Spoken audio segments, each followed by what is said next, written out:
बंद करो ये विषय वार्ता का चिंतन कथन श्रवण, ये कोटि नरकों जैसा भय प्रदान करने वाला है। अभी तुम्हें समझ में नहीं आ रहा।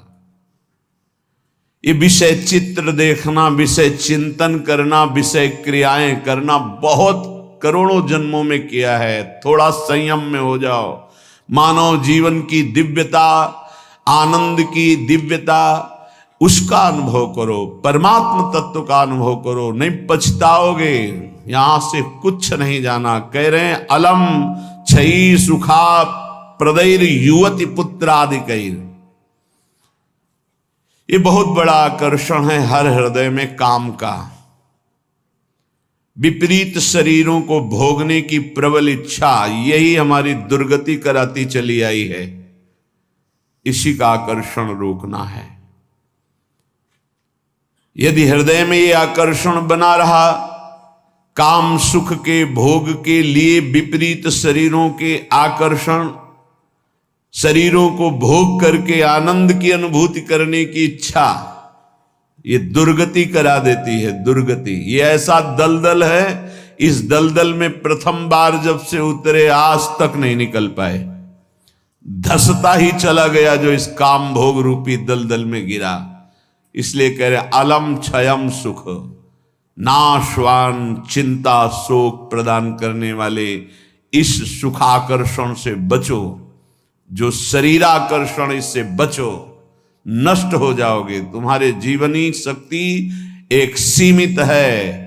अभी यौवन अवस्था है, नष्ट कर लो, फिर किसी काम के नहीं रहोगे। ना भगवत चिंतन ना शरीर चिंतन का रह जाएगा। केवल शोक चिंतन, चिंता, भय और केवल नाना प्रकार की भयावह कल्पनाएं। बस संयम से नहीं चलोगे, धर्म से नहीं चलोगे तो कोई सुख तुम्हें कभी सुख प्रदान ही नहीं कर पाएगा। धर्मात्मा पुरुष धर्म पूर्वक जब सुख का सेवन करता है तो सुख उसे विरति प्रदान करता है, वैराग्य प्रदान करता है, फिर वो अनुराग के मार्ग में चल पाता है। इसलिए कह रहे कि ये क्षय नाशवान सुख है। अक्षय परमात्म सुख की तरफ बढ़ने के लिए तुम्हें मानव देह मिला था, लेकिन प्रदैर युवती, मुस्कुराहट, रूपाशक्ति, मृदु भाषण, नाना प्रकार की विलासिता, इसने तुम्हारे मन का अपहरण कर लिया है। बचाओ अपने मन को और मनमोहन की तरफ लगाओ, प्रभु की तरफ लगाओ। मान लो इन महापुरुषों की बात, आज तक कभी कोई तृप्त नहीं हुआ। कोई भी शरीर भोगों से अतृप्त होकर ही मरा और अगले जन्म फिर उन्हीं भोगों में लगा। बहुत सावधान।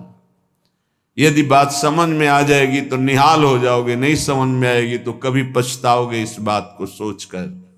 ये महापुरुषों के वचन है। धर्म पूर्वक भजन करते हुए यदि भोगों का सेवन करोगे तो वैराग्य हो जाएगा और भगवान के चरणों में अनुराग के मार्ग में चल पड़ोगे, गृहस्थ हो या विरक्त। अधर्म पूर्वक विषयों का सेवन करोगे, मलिन अंतःकरण, रागी अंतःकरण, हिंसक स्वभाव, क्रूर स्वभाव, ससुख वांछा, आसुरी स्वभाव वाला बन जाएगा, जीवन नष्ट हो जाएगा। श्रीपाद कह रहे हैं वित्तादिकैर, धन के द्वारा भोगों को संग्रह करके भोगने की इच्छा ये महान पापाचरण कराती है। अवस्था हो गई है भोग त्याग कर भजन करने की, फिर भी रुपए के बल से भोग भोगने की प्रबल आकांक्षा, खरीद के भोगेंगे। भोग लो, पैसा है, अभी पुण्य के द्वारा, पूर्व पुण्य के द्वारा तुम्हारे पास जो श्री है, लक्ष्मी है, उसका दुरुपयोग कर लो। दुरुपयोग, 4 भूखों को भोजन पवा देते उसी पैसे से तो तुम्हारी सदगति का कारण बनता। लेकिन 4 भूखों से पैसे छीन कर अपनी वासना की पूर्ति में लगा दिया, वो तुम्हारे सर्वनाश का कारण बन जाएगी।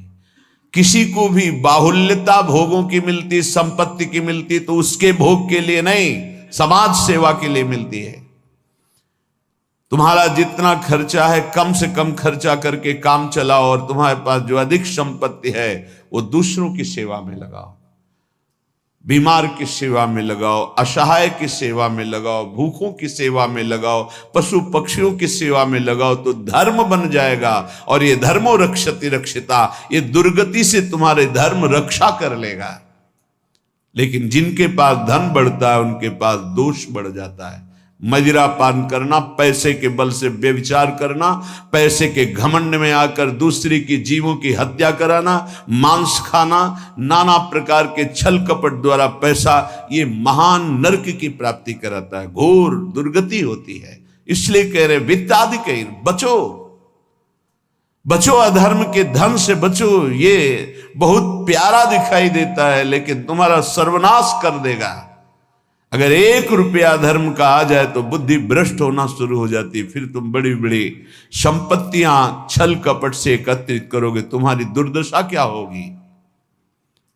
श्रीपाद कह रहे विमुक्ति कथप याप्यलम मम नमो विकुंठ श्रेय।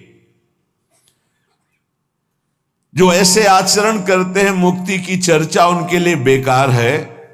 ममता रत सन ज्ञान कहानी, अति लोभी सन विरति बखानी, कामी समझिम हरि कथा, ऊसर बीज बय फल दशा। जैसे ऊसर भूमि में बीज फेंक दो बेकार चला जाएगा, ऐसे कामी पुरुष से भगवान के अनुराग की बात करो, ममता रत से ज्ञान की बातें करो, लोभी से वैराग्य की बातें करो, बोले सब बेकार हो जाती है। इसलिए बेकार हो जाती है कि उनके हृदय में इतनी मलिनता है को समझ ही नहीं पाएंगे। श्रीपाद कह रहे यद्यपि हम चर्चा कर रहे हैं कि अलम छई सुख प्रदैर युवती पुत्र वित्तादिकैर, पर फिर भी ये चर्चा बेकार है, क्योंकि ऐसे भोगी पुरुषों को चर्चा विमुक्ति की, मोक्ष की, परमार्थ पथ की समझ में ही नहीं आएगी।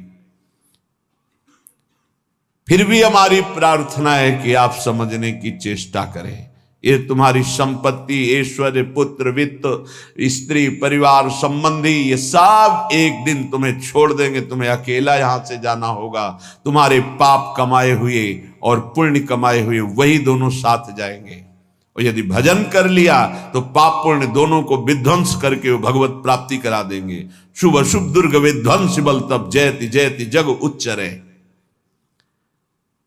जो श्री धाम वृंदावन के प्रेम का पिपासु हो, बैकुंठ के भी वैभव की तरफ आंख उठा के नहीं देखता। कथयाप्यलम मम नमो विकुंठ श्रिय, नमस्कार है वैकुंठ को, लेकिन मुझे उसके श्रिय, उसके वैभव से कोई मतलब नहीं।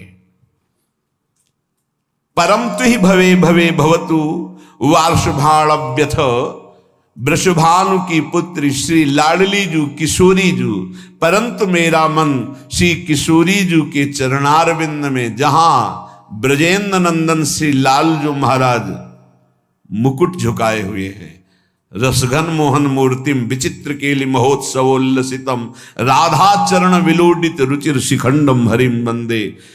मैं श्री किशोरी जू महारानी जू के चरणों की उपासना करता हूं, जिनके चरणों में ब्रजेंद्र नंदन मोर मुकुटधारी स्वयं लालजू महाराज सर झुकाए हुए हैं। वही वृंदावन मेरा जन्म जन्म की आकांक्षा है, वही मेरा सर्वस्व वृंदावन है, जहां मेरी प्यारी जू और प्यारे जो विराजमान हैं। मुझे नहीं चाहिए वैकुंठ न वैकुंठ का वैभव। अब भी समय है। उपासक यदि आर्त भाव से भगवान से प्रार्थना करे तो प्रार्थना से बहुत जल्दी परिवर्तन होता है। भगवान सत हैं, चिदानंद हैं, प्रेमानंद हैं, करुणामय हैं, और एक भगवान का नाम है भक्ता अनुग्रह कारिणो। जो उनसे प्रार्थना करता है उस पर अनुग्रह कर देते, लेकिन प्रार्थना वही सुनी जाती है जो आर्त भाव हृदय से होती है। सच्ची मानना, तुरंत परिवर्तन देखा गया है। ये हम अपने जीवन की सैकड़ों बार की बात कह रहे हैं। जब कभी ऐसा आया है और प्रार्थना हुई है, मिनट पूरा होना मुश्किल हुआ है और उस प्रार्थना का उत्तर तत्काल मिल गया है। एक बार तो बस प्रार्थना करके हटे कि वह तुरंत उत्तर आ गया। वो ऐसे से ऐसा, अच्छा अच्छा, तत्काल तत्काल। बस अंतर ये होता है कि हम हृदय से प्रार्थना नहीं कर पाते। हमारी प्रार्थना कपट जाल से युक्त होती, इसलिए प्रभु मोहि कपट छल छिद्र न भावा।